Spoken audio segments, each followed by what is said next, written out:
The greatest misconception of man is that with time comes wisdom. It is a notion which has been created and recited by men in order to cope with the reality of their dying bodies. The truth is that with time comes only death and weakness, which force a man to declare himself a pacifist. He avoids conflict because he no longer has the power to win. However, not every man becomes a pacifist. Some men are content with accepting death in place of surrender, no matter how grueling or discomforting the demise. These men are dictators.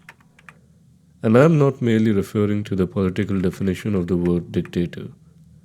Any man who refuses to obey, refuses to compromise, refuses to let go of what he feels entitled to, they are all dictators. In such men, with time comes greater viciousness and a rapidly increasing desire to conquer. However, they resort to increasingly barbaric methods to retain what they already have. The increase in violence is merely a coping mechanism, triggered by an ever growing paranoia and the refusal to accept one's own mortality. The dictator feels no remorse for the increased violence, as his sense of morality has already regressed a long time ago. Any other human being would simply fear his demise and pray for peace in the final days of life, begging to prolong it even if it meant giving up everything which they had once cherished. On the other hand, the dictator accepts death in place of sacrifice. The dictator refuses to live his final days as a dependent. If we put these two individuals, being the dictator and the average man, behind a curtain and spoke of their virtues to an audience, the audience would most likely applaud the death before dishonor mentality of the dictator. It appeals to a deeper emotion within every human being to live life with absolute freedom.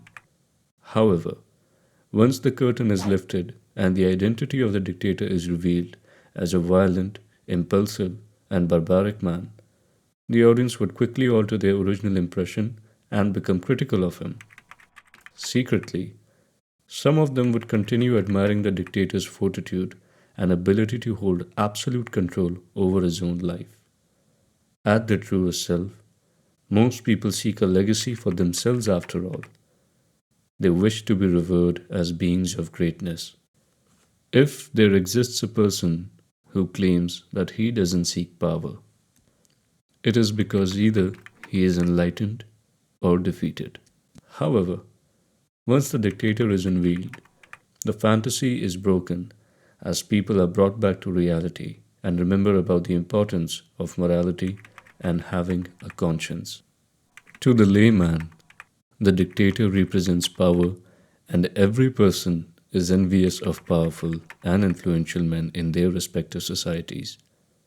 Often, these powerful and influential men are dictators themselves.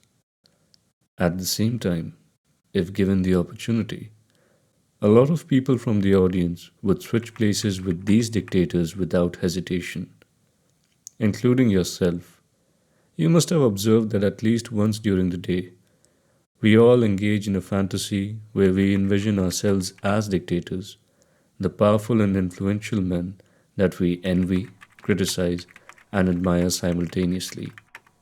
For example, if the Prime Minister is giving a speech on how the enemy country was defeated in a military conflict, our parents often pass comments on what the Prime Minister should have done instead.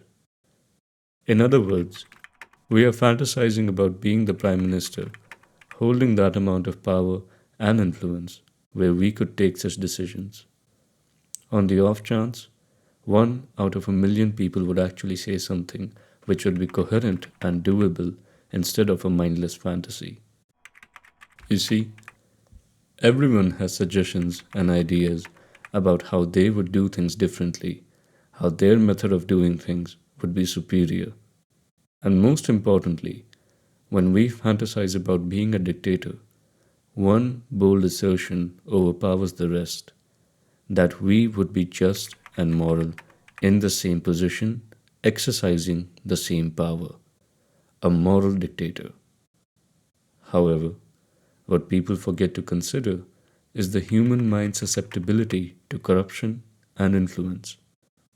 It is very easy to call yourself a saint when you have never been given the opportunity for committing tyranny.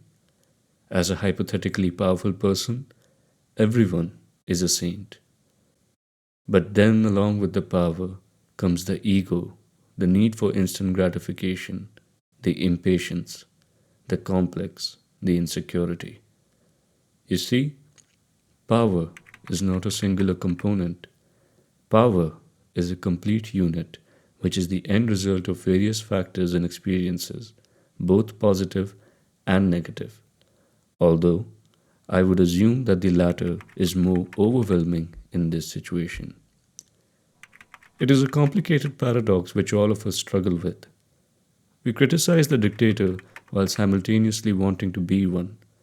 We criticize the immoral without partaking in morality ourselves. And our biggest sin? That we think of ourselves as incorruptible, immune to committing wrong.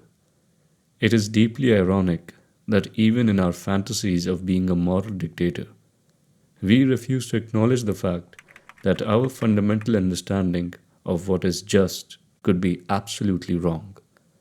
These fantasies are like a deep, shameful secret which we sometimes openly express without realizing their complete magnitude. The dictator which lives within all of us. Ask him one thing. Does he criticize the powerful because they are immoral, or is it because their existence threatens his own desire to commit tyranny? Thank you for watching.